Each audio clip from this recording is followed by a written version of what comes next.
평지에서 2세대를 향한, 다시 말하면 가나안 정복을 했을 때에 젖과 꿀이 흐르는 땅에 들어가는 세대들을 향해서 다시 한번 레위기에 있던 이야기들을 다시 한번 설명해주고 설교하는 내용, 모세의 설교가 기록되어 있는 것이 바로 민수기, 그리고 새로운 명령의 말씀이 아니라 되돌아보는 말씀, 이렇게 기억하시면 되겠습니다. 그래서 되돌아올 신자를 쓰게 되죠. 자, 그 다음에 이어지는 것들은 이제 우리가 자세히 시간을 따라서, 지금 내 얼굴 때문에 밑에 선지서가 지금 가려져 있죠.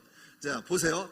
자, 여기 나와 있는 것들을 보면 나머지는 저희가 하나하나씩 넘어가면서, 오늘 또 이거 다 하다 보면 시간이 다 가버리니까 요까지만 흐름을 보도록 하겠습니다. 자, 창세기에서 시작은 어디서부터 시작되어죠? 에덴으로 나오죠. 그죠? 창조시도 나와서 애굽에 머무르는 것까지가 창세기가 기록된 것이고, 지도로 보면 애굽에서 다시 시내산까지 나오는 것을 출애굽기가 기록이 된 것이죠. 나머지는 또 우리가 참조하는 걸로 이렇게 자료에서 보시는 걸로 하고요. 자, 오늘 두 번째 이야기를 합니다. 먼저 1분 기도, 눈을 뜨시고 또박또박 한번 우리 한번 좀 더 속도를 내서 한번 읽어보겠습니다. 시작. 사랑하는 주님, 제가 읽을 이 성경이 하나님의 말씀임을 믿습니다.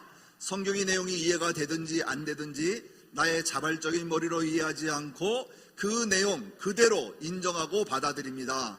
성령님께서 조명하셔서 정확하게 깨닫고 말씀이 삶이 되는 하루를 살도록 도와주옵소서. 예수 그리스도의 이름으로 기도합니다. 아멘.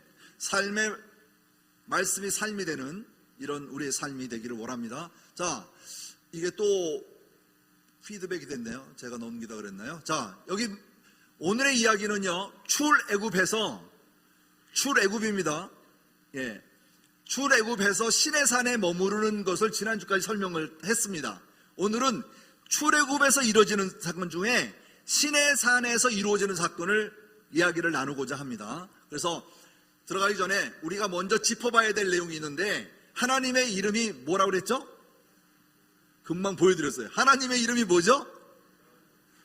예, 스스로 있는 자. 따라합시다. 스스로 있는 자.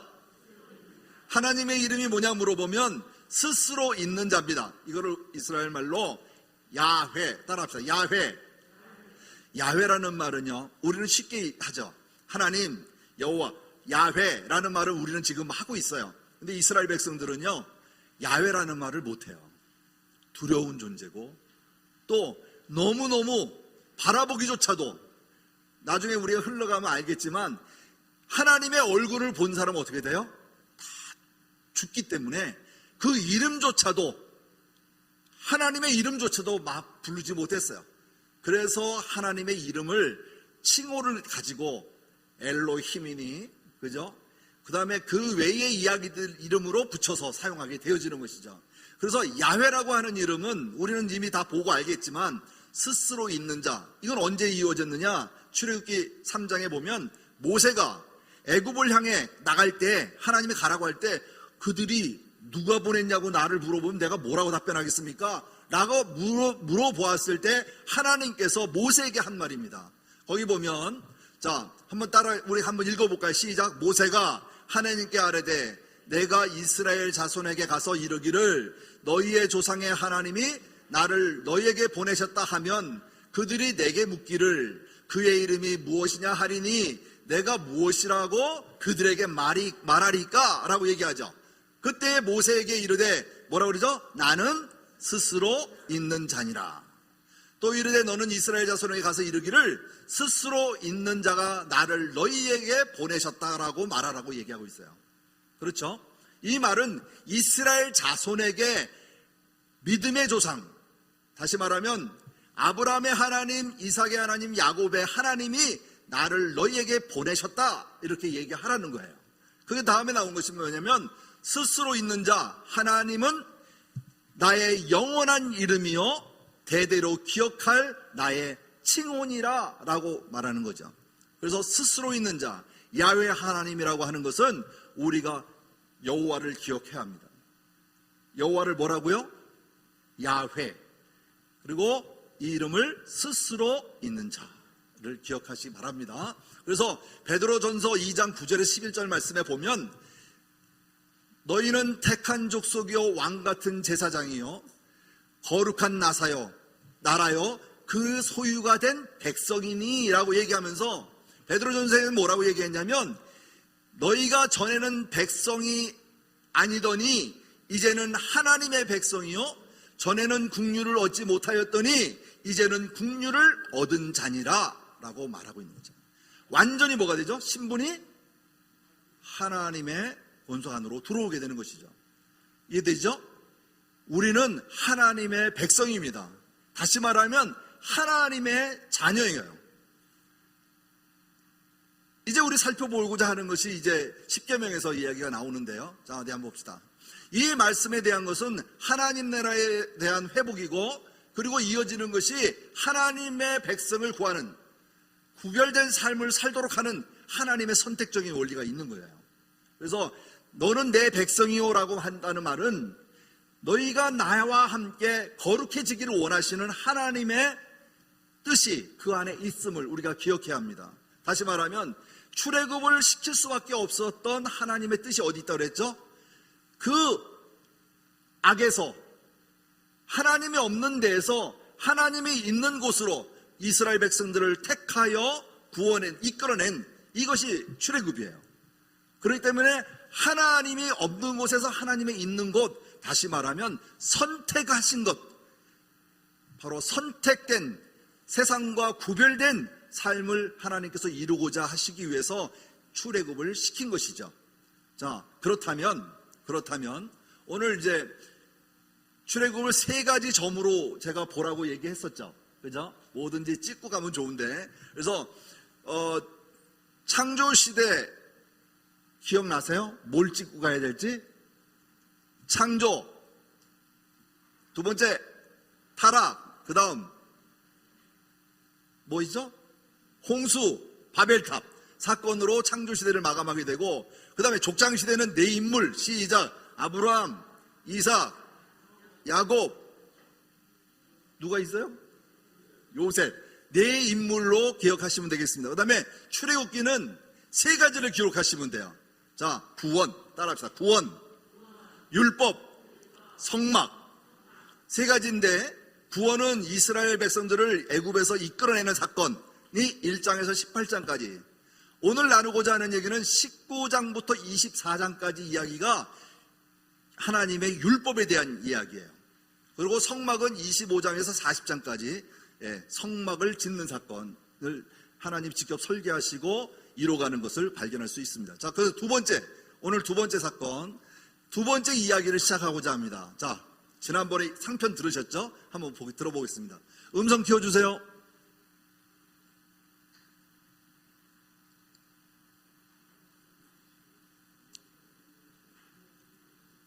또 좀 더 키워줘야 되겠다. 놀랍게도 그들은 불평불만을 늘어놓습니다.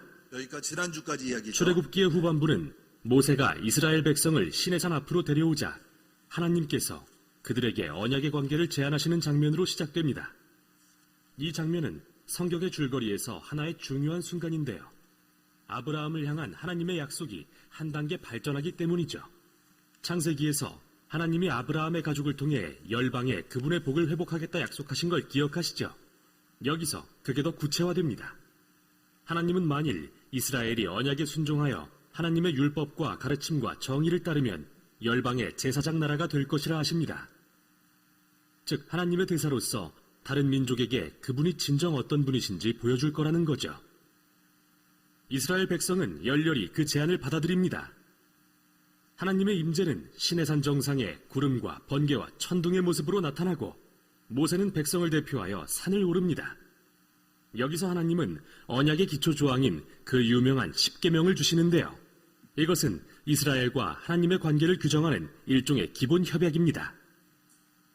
그리고 나서 십계명을 더욱 구체화한 일련의 세부 법규들도 주시는데요. 제사와 사회 정의, 공동체 생활에 대한 율법을 통해 이스라엘이 다른 민족과 구별된 의롭고 자비로운 민족이 되길 원하십니다. 모세가 모든 율법을 받아 적은 후 백성에게 전하자 그들은 하나님과의 언약을 맺기로 다시 한번 대답합니다. 그러자 하나님은 관계를 한층 더 발전시키시는데요. 모세에게 말씀하시길 거룩하고 선하신 그분의 임재가 이스라엘 가운데 머물게 하여 언약을 이루어 가겠다 하십니다. 인류가 에덴 동산에서 반역한 후 하나님의 임재로 나아가지 못하게 된 것을 기억하시죠? 그러나 이제 아브라함의 자손을 통해 하나님의 임재로 나아갈 길이 다시 열린 겁니다. 언약 관계를 통해 먼저는 이스라엘, 나아가 언젠가는 열방에게 말이죠. 다음 7장에서는 거룩한 장막인 성막에 대한 자세한 설계도가 소개됩니다. 성막들에는 제단이 있고 중앙의 장막 안에는 성소와 지성소가 있습니다. 가장 거룩한 장소를 뜻하는 지성소에는 언약궤로 불리는 금상자가 있고 그 뚜껑에는 천사 둘이 앉아 있는데 바로 여기가 하나님의 임재가 머무는 장소죠. 또한 성물에 대한 자세한 설명이 나오는데 모두 상징적인 의미를 갖는다는 게 중요합니다. 꽃, 천사, 금, 보석 이 모두가 하나님과 인간이 친밀하게 동행하던 에덴 동산을 떠올리게 하죠. 한마디로 성막은 움직이는 에덴인 것입니다. 하나님과 이스라엘이 평화롭게 함께하는 장소, 적어도 이론상으로는요. 그런데 여기서 정말 큰 문제가 일어나는데요. 이스라엘이 언약을 깨버립니다. 모세가 산 위에서 성막의 설계도를 받고 있을 때 산 아래에 있던 이스라엘 백성은 인내심을 잃고 모세의 형 아론에게 금송아지 우상을 만들어달라 요구합니다. 자신들을 이집트에서 이끌어낸 신으로 숭배하려고 말이죠. 하나님의 임재가 바로 저 산 위에 있다는 것을 알면서도 그들은 언약의 첫 2계명을 어깁니다. 다른 신을 섬기지 말고 우상을 만들지 말라는 계명을요. 다음 내용이 정말 중요한데요. 하나님은 산 아래에서 무슨 일이 일어나는지 아시고 진노와 고통 가운데 모세를 부르셔서는 이스라엘을 진멸해버리겠다고 하십니다. 그러나 모세는 하나님의 성품에 호소하여 간구합니다. 이스라엘을 진멸해버리시면 처음 아브라함과 하신 약속이 뭐가 됩니까? 말하고 하나님의 이름이 더럽혀지는 것을 들어 묻습니다. 자기 백성을 멸하시는 걸 보고 그들이 뭐라 하겠습니까? 하나님은 그의 중보를 들으시고 뜻을 돌이키십니다. 우상 숭배를 선동한 자들은 심판하셨지만 이스라엘 민족은 용서하시고 언약을 새롭게 하셨죠. 바로 여기가 하나님이 처음으로 모세에게 자신의 성품을 설명하시는 스톱 됐나 보네요. 자, 여기까지 보겠습니다. 넥스트. 파일이 커가지고 아마 중단된 것 같아요. 다시 한번 거기서 봐주시기 바랍니다. 자, 우리가 오늘 지금 읽었던 내용 보였죠? 시청자 보셨죠? 이거는 후반부 얘기한 성막까지 이루어지는 사건을 연재했는데 성막 부분은 다음에 또 있기 때문에 여기서 자르려고 했었던 거거든요. 자, 그렇다면 우리가 여기서 봐야 될 거 여러분 교재에 보면요. 시내산에 언약을 주시는 사건이 있습니다. 4페이지 맨 위에 상단에 보면 언약을 맺으시고 법을 주시는 하나님 중에 먼저 출애굽기 19장 4절에서 6절에 있는 말씀, 이것은 우리가 말하는 시내산 언약의 핵심입니다. 이해되죠? 자, 우리 한번 14장 9절 말씀, 4절부터 6절에 있는 말씀 한 절씩 철저히 한번 읽어보겠습니다. 시작. 내가 애굽에서 어떻게 행하였음과 내가 어떻게 독수리 날개로 너희를 업어 내게로 인도하였음을 너희가 보았느니라. 세계가 다 내게 속하였나니 너희가 내 말을 듣고 내 언약을 지키면 너희는 모든 민족 중에서 내 소유가 되겠고 너희가 내게 대하여 제사장 나라가 되며 거룩한 백성이 되리라. 너는 이 말을 이스라엘 자손에게 전할지라. 네. 너희가 애굽에서 이끌어낸 여호와 하나님에 대한 이야기가 어떻게 그들을 이끌어냈는지를 너희가 다 보았지 않았느냐라고 말씀하시면서 내 말을 듣고 내 언약을 지킬 때, 이죠? 지키면 세계가 다 속하였나니 너희가 내 말을 듣고 내 언약을 지키면 너희가 모든 민족 중에 내 소유가 되겠고 너희가 내게 대하여 제사장 나라가 되며 거룩한 백성이 되리라고 하는 시내산의 율법이 여기서 전해집니다. 이게 바로 시내산의 언약이에요. 성경 전체의 언약 중에 가장 핵심이 되는 언약이 여기에서 나옵니다. 왜냐하면 우리가 아시다시피 아브라함과 맺은 언약, 그렇죠?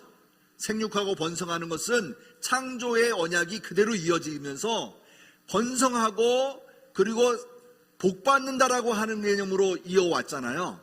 그렇죠? 이제는 어디서 이루어지냐 하면 하나님의 소유된 자로서, 하나님의 백성으로서, 거룩한 나라의 제사장으로서 그 백성으로의 삶이 변화되는 거예요. 언제? 하나님의 율법을 세우는 날로부터.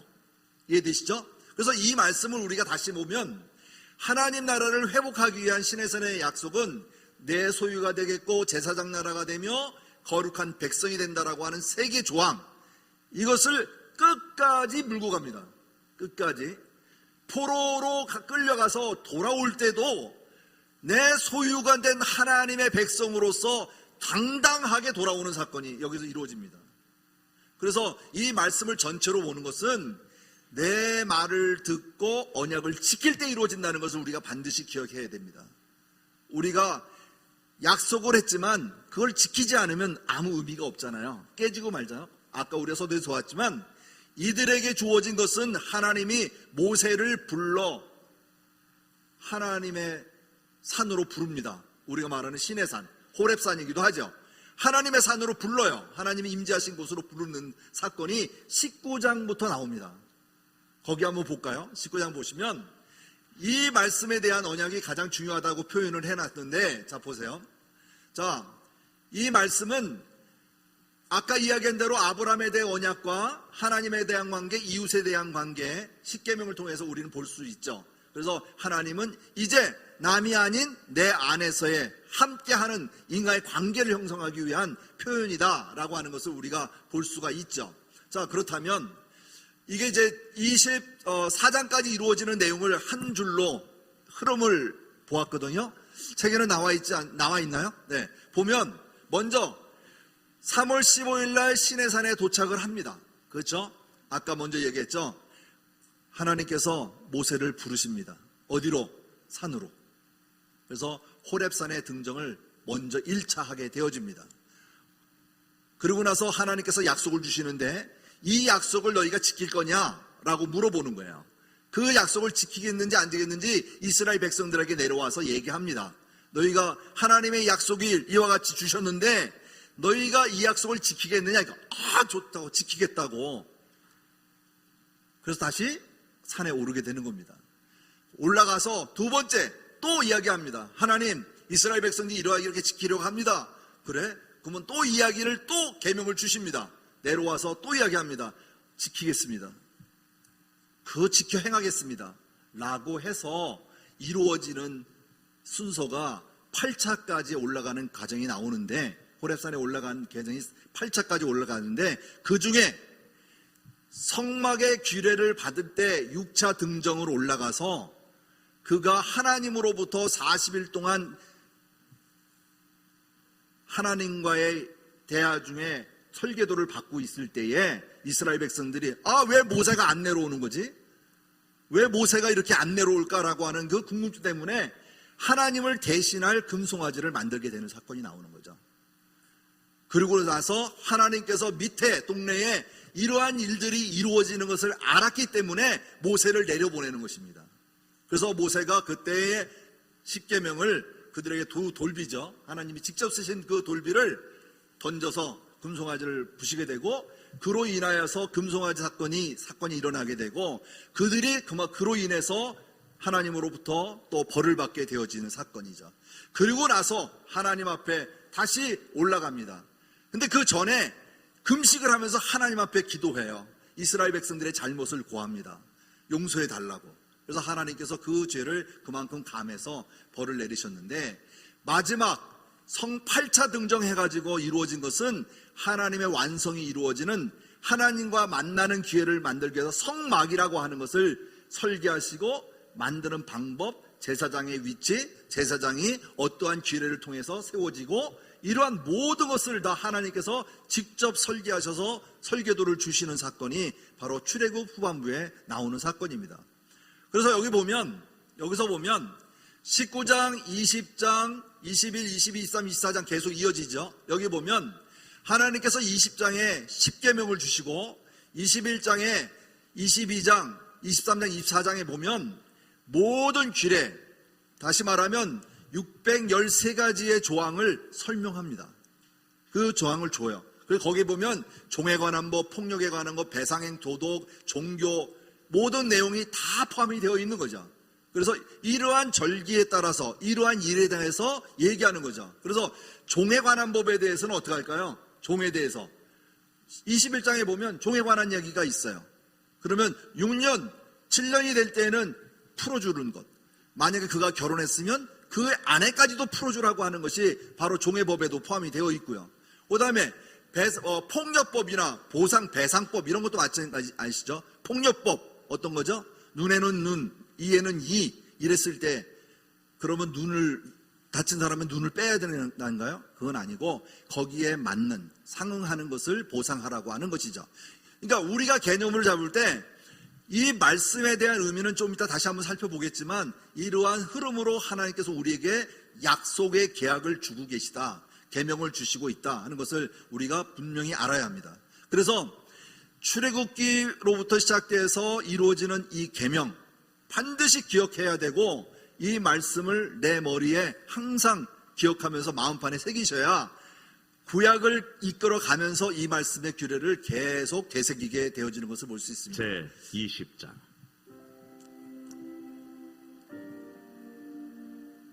하나님이 이 모든 말씀으로 말씀하여 이르시되 나는 너를 애굽 땅 종되었던 집에서 인도하여 낸 네 하나님 여호와니라. 너는 나 외에는 다른 신들을 내게 두지 말라. 너를 위하여 새긴 우상을 만들지 말고 또 위로 하늘에 있는 것이나 아래로 땅에 있는 것이나 땅 아래 물속에 있는 것에 어떤 형상도 만들지 말며 그것들에게 절하지 말며 그것들을 섬기지 말라. 나 내 하나님 여호와는 질투하는 하나님인즉 나를 미워하는 자의 죄를 갚되 아버지로부터 아들에게로 3, 4대까지 이르게 하거니와 나를 사랑하고 내 계명을 지키는 자에게는 1000대까지 은혜를 베푸느니라. 너는 내 하나님 여호와의 이름을 망령되게 부르지 말라. 여호와는 그의 이름을 망령되게 부르는 자를 죄 없다 하지 아니하리라. 안식일을 기억하여 거룩하게 지키라. 엿새 동안은 힘써 내 모든 일을 행할 것이나 일곱째 날은 내 하나님 여호와의 안식일인즉 너나 내 아들이나 내 딸이나 내 남종이나 내 여종이나 내 가축이나 내 문 안에 머무는 객이라도 아무 일도 하지 말라. 이는 엿새 동안에 나 여호와가 하늘과 땅과 바다와 그 가운데 모든 것을 만들고 일곱째 날에 쉬었음이라. 그러므로 나 여호와가 안식일을 복되게 하여 그날을 거룩하게 하였느니라. 내 부모를 공경하라. 그리하면 내 하나님 여호와가 내게 준 땅에서 내 생명이 길리라.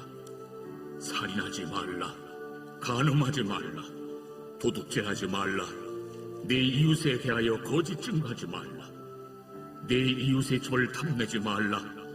내 이웃의 아내나 그의 남종이나 그의 여종이나 그의 소나 그의 나귀나 무릇 내 이웃의 소유를 탐내지 말라.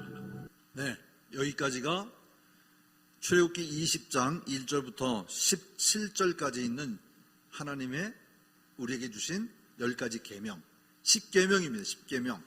이거 아시죠? 그래서 일부러 성경 전체를 한번 이렇게 읽어보았습니다. 여기에서 1계명부터 4계명까지, 그죠? 1계명부터 4계명까지 이야기가 하나님과의 관계예요. 그래서 하나님과의 관계에 대한 말씀이고, 그 다음에 5계명부터 10계명까지의 10가지의 마지막이 사람하고의 관계입니다. 수직과 수평의 관계.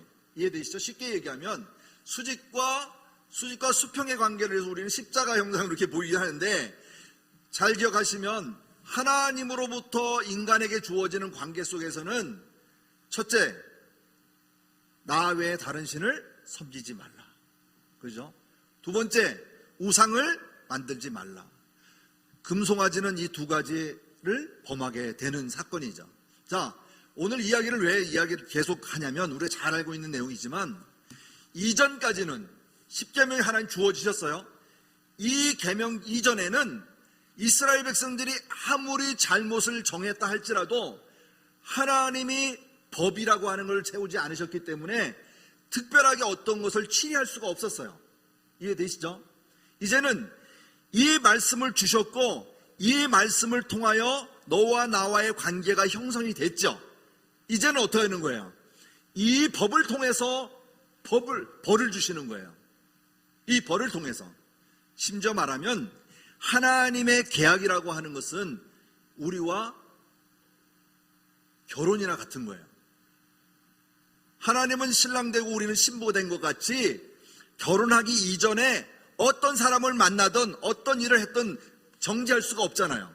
하지만 결혼한 상태로서 부정한 일을 하거나 딴 사람을 만난다거나 이럴 때는 어떻게 돼요? 당연히 징계하게 되어지고 벌하게 되어지잖아요. 이것을 뭐라고 이야기하냐면 하나님은 우상을 들지 말라는 얘기예요. 우상, 나 외에 다른 신을 만들지 말라. 내가 이로 인하여 간음하는 일을 하지 말라라고 하는 것과 동일하기 때문에 하나님의 계약은 십계명으로부터 반을 긋게 되는 거예요. 이전에 모든 것들은 다 용서가 되어지고 하나님의 관계 속에서 용서가 되어지지만 이제부터 출애굽으로부터 돼서 십계명을 받은 날로부터는 이스라엘 백성들이 항상 범하여져 가는 게 뭐죠? 바로 하나님과의 관계성에서 죄 지은 것은 우상을 섬기는 일이었어요. 이스라엘 백성들이 패망하게 되는 이유도 바로 이 우상 섬기는 것 때문에 패망하게 되는 거죠. 그래서 이스라엘 백성들이 포로로 귀환해가지고 새 예루살렘 성에 새로 지었을 때는요, 그 다음부터 유대인들에게는 우상을 섬기지 않았어요. 하지만 그곳에 뭐가 없었어요? 하나님이 계시지 않았다는 거죠. 자, 이러한 사건이 우리에겐 뭐라고요? 오늘날 하나님 외에 두 주인을 섬기지 않는 거예요. 이해되시죠? 이거 바로 우상입니다. 하나님의 제일이에요. 그래서 십계명을 다르게 또 우리가 나눌 수가 있는데, 보세요. 십계명은 율법인가 언약인가를 할 때 언제나 언약이 먼저 주어지고 거기에 대한 율법의 조항이 따라온다. 그렇다면 언약에 대한 것은 종속에 대한 개념과 하위 개념을 갖게 되어지는데, 인간의 의무는, 따라합시다. 인간의 의무는 하나님의 백성이 되는 것이고, 하나님의 약속은 하나님이 되어주시는 거다. 누구의? 우리의. 이해되시죠? 우리는 하나님의 백성이요, 하나님은 하나님이 되어주시는 거기 때문에, 그래서 모세가 기도할 때마다 하나님, 왜 하나님이 택한 백성을 벌 주시려 하십니까? 라고 할 수 있는 거야. 왜? 이제는 하나님도 우리에게 아버지가 된 자로서의 지켜야 할 의무가 생겼기 때문이 그래요. 예전엔 나의 의무는 내가 지켜야지 내가 복을 받고 내가 지켜야만이 되었지만, 이 계약으로 인하여서 하나님도 나에게 지켜야 될 의무가 생겼고, 나도 하나님을 향하여 지켜야 될 의무가 생기는 거예요. 서로의 관계가 형성이 될 때 지켜야 될 의무와 지켜주셔야 될 의무가 생기는 것이죠. 여러분, 우리 목사님한테 설교하실 때 말씀하시잖아요. 좀 더 차원을 높게 하라고. 그렇죠? 맨날 먹을 것만 달라고 복 달라고만 말하지 않고, 내가 하나님의 자녀로서의 떳떳함으로 하나님 앞에 구할 수 있는 자들이 되어야 되는 거예요. 그래서 우리는 하나님의 자녀라는 것이 그냥 값없이 주어졌다 해서 그냥 길거리에 떨어져 있는 거 주는 그런 값없음이 아니에요. 예수님께서 나를 위해 피 흘려 죽으시기까지 그 흘리신 피는 값없는 것이 아니라 내가 값없이 얻은 것뿐이지, 하나님으로부터는 고난과 고통이 우리의 것을 다 가져가셨다는 것을 우리가 알 수 있는 것이죠. 그래서 오늘의 이 계약은 한 번 넘겨서야 될 것이 아니라 되새겨야 됩니다. 우리가 항상 되새겨야 됩니다. 그래서 이 되새길 때 하나님은 나의 아버지가 되시고, 그죠? 나는 하나님의 자녀가 되는 거예요. 그래서 하나님의 자녀라고 하는 것은, 신자라고 하는 것은 교회만 다니는 하나님을 아는 사람이 아니라 하나님의 진정한 자녀가 되는 거예요. 바로 이것이 신자입니다.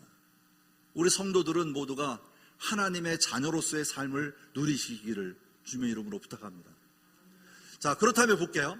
그러면 신약에서는 이 계명을 어떻게 요약했을까? 마가복음 12장에 보면 서기관 중에 한 사람이 그들의 변론하는 것을 듣고 예수께서 잘 대답하신 줄 알고 물어봅니다. 첫 번째 무엇이니까? 라고 물어보는데 계명 중에 첫째 되는 계명이 무엇입니까? 라고 물어보는 것이죠. 그래서 예수께서 대답할 때, 자, 29절 빨간 거 한번 읽어볼까요? 첫째는 시작. 첫째는 이것이니 이스라엘아 들으라. 주 곧 우리 하나님은 유일한 주시라. 30절 시작. 내 마음을 다하고 목숨을 다하고 뜻을 다하여 힘을 다하여 주 너의 하나님을 사랑하신 것이요. 또 다음에 둘째는 이것이니 내 이웃을 내 자신과 같이 사랑하라 하신 것이라. 이보다 더 큰 계명이 없느니라. 자, 이것을 함축시키면 하나님은 유일한 분이기 때문에 내 마음과 목숨과 뜻을 다하여 힘을 다하여, 그죠? 하나님을 사랑하라고 하는 것. 하나님 사랑 첫째. 두 번째, 내 이웃을 내 자신과 같이 사랑하는 것이다 라고 해서 이웃 사랑에 대하여 얘기하는 것이죠. 다시 말하면 10가지 계명이 2가지 계명으로 바뀌면 하나님 사랑, 이웃 사랑 두 개가 되는 것이죠. 그렇죠? 그것을 다시 두 개를 하나로 만들면 뭐죠? 사랑입니다. 사랑. 하나님의 사랑. 사랑으로 모든 것을 다 이루어갈 수 있는 것이죠. 자, 그래서 보면 이 30절 말씀에 보면 마음을 다하고 지혜를 다하고 힘을 다하여 하나님을 사랑하는 것과 또 이웃을 자기 자신과 같이 사랑하는 것이 전체로 드리는 모든 번제물과 기타 제물보다 더 낫다 이렇게 말씀하시죠. 여기 보면 나중에 우리가 레위기 할 때 배우겠지만 전체라고 하는 말이 나와요. 전체 드리는 모든 번제물이 나오는데 끝까지 태울 수 있게 모든 것을 끝까지 태우도록 하는 제사가 전제거든요. 그러니까 이걸 나중에 관제로기도 하지만 다시 한번 알기로 하고요. 이것보다도 더 나은 것이 뭐라? 하나님을 사랑하는 것과 내 이웃을 사랑하는 것이다 라고 얘기하는 것을 볼 수가 있습니다. 자, 그렇다면 여기서 보면요, 구약 성경에는 이 마음을 다하고 뜻을 다하고 힘을 다하여 이런 표현이 좀 달라요. 우리 구약하고 신약하고의 표현하는 좀 방법이 좀 다르거든요. 그래서 그걸 찾아보면 신명기에 가서 보면 너희는 마음을 다하고 뜻을 다하고 내 하나님 여호와를 사랑하라 라고 얘기를 해요. 이것은 이제 많은 구절에서 찾아볼 수가 있는데 항상 반복적인 강조를 계속 얘기합니다. 이 말은 뭐냐면 머리부터 발끝까지 온 마음과 온 정성을 다하여 누구를 섬겨라? 하나님을 섬기라고 하는 얘기예요. 하나님을 사랑하라는 얘기예요. 따로따로 떼놓을 수 있나요? 떼놓을 수가 없죠. 그렇기 때문에 머리부터 발끝까지 이루어지는 모든 것을 다하여 하나님을 사랑하라 라고 하는 얘기입니다. 표현을 다 하자면. 그렇다면 우리가 돌아봤을 때 우리는 지금 어떻게 하나님을 사랑하고 있나요? 나는 지금 어떻게 하나님을 사랑하고 있나요? 여기까지 왔나요? 여기까지 왔나요? 그래서 우리가 항상 기도할 때에도 내 발이 악한 길로 가지 않게 하시고 생각하는 것도 악한 것을 생각하지 아니하고 그리고 내 손이 하는 일도 하나님이 지켜달라고 하는 그 기도가 우리가 아침마다 하나님의 말씀의 뜻에 따라서 행동이 이루어지는 그러한 삶이 되는 우리의 기도가 되어야 되는 것이죠. 하나님은 일일이 구해주기를 원하고 하나님은 일일이 나에 대한 간섭하시기를 원하십니다. 왜? 질투하시는 하나님이시기 때문에. 내가 오늘 어디 갈 건지, 내가 누구를 만날 건지, 어떻게 행할 건지 이미 다 알고 계시지만 내 입을 통하여 아버지가 아들에게 속삭이듯이 원하고 계시다는 것 꼭 기억하시기 바랍니다.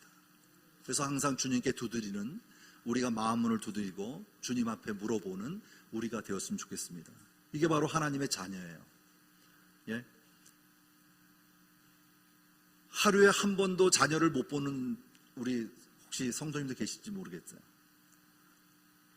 혹시 아이가 내가 출근할 때 안 일어났다면 문이라도 열어보고 기척이 움직이는 거 다 알아요. 아이들이 코 고는 것 같아도 누가 문 열고 나가는지 다 압니다. 그만큼 관심, 그게 사랑이고, 그리고 혹시나 좀 더 여유가 있다면 자녀에게 손을 얹어 기도하시고 축복해 주시고, 그리고 출근하고 밥상 차려놓고 처음부터 끝까지 잔소리가 아닌 하나님의 말씀을 읽어준다든지, 이거 한 가지가 생활의 변화가 일어납니다. 말씀 속에서의 변화는요, 누려본 사람이 압니다. 어떤 성도님이 저한테 그러시더라고요. 성경 통독하고 나서 이 말씀 가지고 모임을 가졌을 때 한 말씀 나누는 일이 있었다고 얘기를 하는 분도 있어요. 중요한 건 뭐냐면 내가 말씀을 통해서 알아야 돼요. 저는 지금 기대가 됩니다. 레위기 때 어떤 말씀이 전해질까. 그래서 올해는 상반기 동안 계속 남은 시간에 이 레위기만 계속 보고 책을 찾고 해봤는데요. 정말 부활절이 저에게는 너무나 큰 은혜의 시간이었어요. 왜 예수님께서 십자가에 달려 돌아가시는 그 은혜를 나에게 줬을까라고 하는 그 마음이 너무너무 간절했기 때문에 너무 큰 은혜였었어요. 우리에게 주어지는 하나님의 사랑은 값없이 주어지는 게 아닙니다. 하나님의 사랑은 거기에는 생명이 있어요. 이 생명을 우리가 지키기 위해서라도 포함된 자녀로서의 이 계명, 오늘 나눴던 10가지의 계명, 10계명, 사람에게 관계성에서나 하나님의 관계성에서 절대 놓치지 아니하고 지켜가도록, 행하도록 애쓰고 힘쓰는 자들이 우리 성도들이 되기를 바랍니다. 네. 어떤 분은 얘기할 때 이 율법은 폐하였다라고 얘기를 하지만 그 폐하는 것이 오늘의 결론으로 주어지기를 원합니다. 그래서 예수님이 요약한 10계명의 영성을 보면 여러분 자료가 더 정확하게 잘 표시가 되어 있을 것 같아서 창세기, 출애굽기, 신명기 이렇게 쭉 나오죠. 10계명에서 쭉 나오는데 거기 보면 하나님의 사랑과 이웃사랑을 해서 예수님의 가르침이다, 이렇게 예수님이 표현한 것을 표시해 놓았습니다. 그렇죠?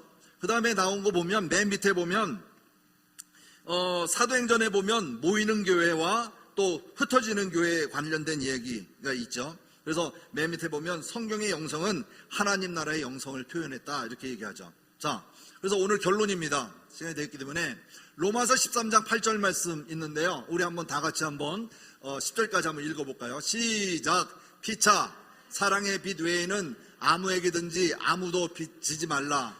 남을 사랑하는 자는 율법을 다 이루었느니라.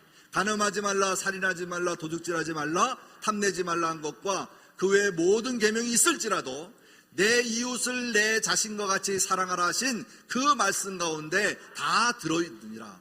사랑은 이웃에게 악을 행하지 아니하나니 그러므로 사랑은 율법의 완성이니라. 모든 말씀은 어디에 포함되어 있다고요? 바로 사랑 안에 있던 사랑.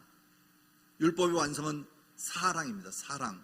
그래서 이 사랑은 우리들의 사랑이 아닌 하나님이 나를 사랑하신 것 같이, 아까 얘기했죠? 하나님이 나를 위해 지켜주셔야 할 의무가 있고 나를 이끌어 주실 의무가 있는 거예요. 나는 어떻게 해야 돼요? 하나님을 따라 순종하고 하나님을 따라 살아가야 되는 의무가 있는 거예요. 그럴 때에 오늘 말씀 속에 관계의 초점이 이루어지는 것이죠.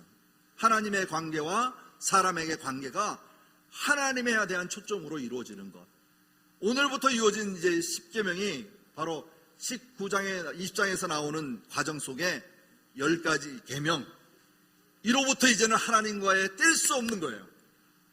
이제부터는 하나님의 심판을 해도 말을 못해요. 왜? 내가 그걸 어겼기 때문에. 이해되시죠? 네. 그래서 우리가 하나님의 말씀에 따라서 움직일 때마다 주어지는 환경에 주어지는 사건마다 내가 하나님을 바로 지켰는지, 하나님을 올바로 내가 섬겼는지를 돌아볼 수 있는 우리 모두가 되길 바랍니다. 또 그렇게 소망합니다. 예, 안식일을 거룩히 지켜 행하라. 예배 빠지면 될까요, 안 될까요? 그날은, 주일날은 어떤 날이죠? 하나님이 우리에게 주신 날이에요. 남뿐만 아니라 내가 일하는 모든 종들도 쉬어야 되는 날이고, 모든 것이 다 쉼을 얻어야 될 때입니다. 오늘 우리 말씀 볼 때 그런 생각이 들더라고요. 주일날을 위해서 토요일은 좀 쉼이 필요해요. 내일을 위해, 다시 말하면 주일을 위해 좀 쉼이 좀 필요해요. 그런데 가장 얄미운 사람이 뭔지 아세요? 월요일날 회사가 출근해가지고 회사 일 업무를 시작해야 되는데 주일까지 실컷 놀다 와가지고 월요일날은 그냥 피곤하다고 일 제대로 못하는 사람들. 그럼 회사로 봤을 때는 어떨까요? 좋은 인상은 아니겠죠. 자, 우리가 머리부터 발끝까지 온 마음과 정성을 다해 하나님을 섬기겠다고 하면서 토요일날 밤늦게까지 하나님에 대한 생각은 저리 가고 놀다가 주일날도 그냥 10시 50분에 시작하는 찬양에 참여도 못하고 그냥 헐북지고 오는 사람들, 그거 보면 준비됐다고 보시기가 참 어렵잖아요. 저도 그러지만 우리 한번 이번 주부터는 예배 시작부터 끝까지 하나님의 품 안에서 한번 놀아봤으면 좋겠습니다. 그리고 또 한 가지 있어요. 제가 우리 즐거운 교회에게 이것만 하면 더 좋을 텐데 하는 거, 그게 뭘까요? 목사님이 축도하고 난 다음에 저 뒤로 나가셔서 여러분 나가시는 분들 인사해 주려고 이렇게 나가잖아요. 보면 먼저 나가는 분도 있고요, 쭉 따라 나가는 사람도 있어요. 그땐 뭐가 있죠? 성가대 마지막 축복송이 울려 퍼지고 있는데 우리는 퇴장송인 줄 알고 나가고 있어요. 예배는 끝난 게 아닙니다. 성가대가 종료가 돼야지 끝나는 거예요. 그때까지는 오늘 받은 은혜를 하나님께 구하고, 그리고 그 은혜에 대하여 감사하고 구하는 기도 시간이에요. 목사님께서 축도를 해주셨는데, 그 축복 기도를 해주셨는데 그거 마다하고 그냥 갈 길이 바빠 가는 거. 또 나가도 급하지도 않아요. 보면 밖에 나가서 웅성웅성거리지. 그러지 말고 이번 주부터 수요 예배 참여하신 우리 성도님들뿐만이라도 축도가 끝나고 축도송이 끝나고 폐송이 종료될 때까지 각자 받은 은혜에 대해서 기도하고 감사하고, 그리고 하나님 앞에 예배를 마치는 종영이 뜰 때 우리가 나가는 것도 한번 지켜볼 만하지 않을까, 이렇게 생각이 되어집니다. 예, 다른 교회에 한번 가보신 적이 있나요? 더 자유로울수록 그 안에 보는 규율이 있고 지켜야 될 법이 있어요. 우리 교회는 끝까지 예배에 참여자가 되어서 시작부터 끝까지 꼭 그렇게 참여해 주셨으면 고맙겠습니다. 오늘 이 앞자리가 비었잖아요. 우리 목사님 저보고 맨날 저쪽에 있는 사람들 이쪽을 좀 앞으로 좀 당기라고 그러는데, 이쪽에 오늘 앉으신 분 아무도 얘기 안 했잖아요. 주일날은 이쪽으로 당겨주시기 바랍니다. 앞쪽으로. 그것도 조만간에 제가 우리 말씀 속에서 나와요. 이쪽으로 이렇게 당겨주시면 돼요. 예? 성막 얘기할 때 나올 겁니다. 성막 얘기할 때. 예. 문은 하나밖에 없다는 것. 예? 이해되죠? 네. 반드시 교회 중심은 여기 있어요. 이쪽도 마찬가지지만 다 가까이 오시는 게 좋습니다. 그래야 말씀을 받는 것도 명쾌하게 받아요. 왜? 전하는 자와 눈을 마주칠 수 있잖아요. 그죠? 담임 목사님 설교하실 때 눈 마주치는 게 복이에요. 왜? 그 말씀이 눈에 들어오면 팍팍 박히거든요. 근데 저 벌써 이 등 뒤에 있는 이거 보잖아요. 눈이 안 마주쳐지잖아요. 그러면 내가 어떻게 오늘 어떻게 왔는지 잘 모른다고요. 어떤 말씀이 전해진지도 잘 몰라요. 그래서 들어올 때도 인사하시고 나갈 때도 인사하시고, 그래서 눈 마주치는 관계를 형성하는, 이해되시죠? 예, 이게 곧 뭐라고요? 사랑입니다. 관심이 사랑입니다. 한 주간도 사랑 많이 나누시길 바랍니다. 성도님들과 자녀들과, 그리고 우리 일터의 모든 삶 속에서도 관계성에서 성도들이 대인관계에서도 월등히 하나님을 믿는 사람 뭔가 다르면 다르다라고 하는 이러한 관계 형성을 이어갔으면 좋겠습니다. 기도하겠습니다. 하나님 감사합니다. 오늘 주신 말씀을 통하여 진정한 하나님이 나의 아버지가 된 것을 감사드립니다. 이제 주께서 주신 말씀 명령에 따라 지켜 행하는 우리 모두가 되기를 원합니다. 하나님, 저희들은 부족하고 연약하지만 성령님께서 함께 하셔서 이 일을 이루어가도록 축복하여 주옵소서. 지켜 주시옵소서. 항상 살아계신 하나님을 나의 아버지로 믿는 우리 모두가 자신감과 담대함으로 나가도록 축복하여 주시옵소서. 오늘 수요일에 참여한 우리 모든 성도님들 마음판에 하나님의 사랑으로 이루어 주시옵소서. 주께 모든 것을 감사드리오며 예수 그리스도의 이름으로 기도드리옵나이다. 아멘.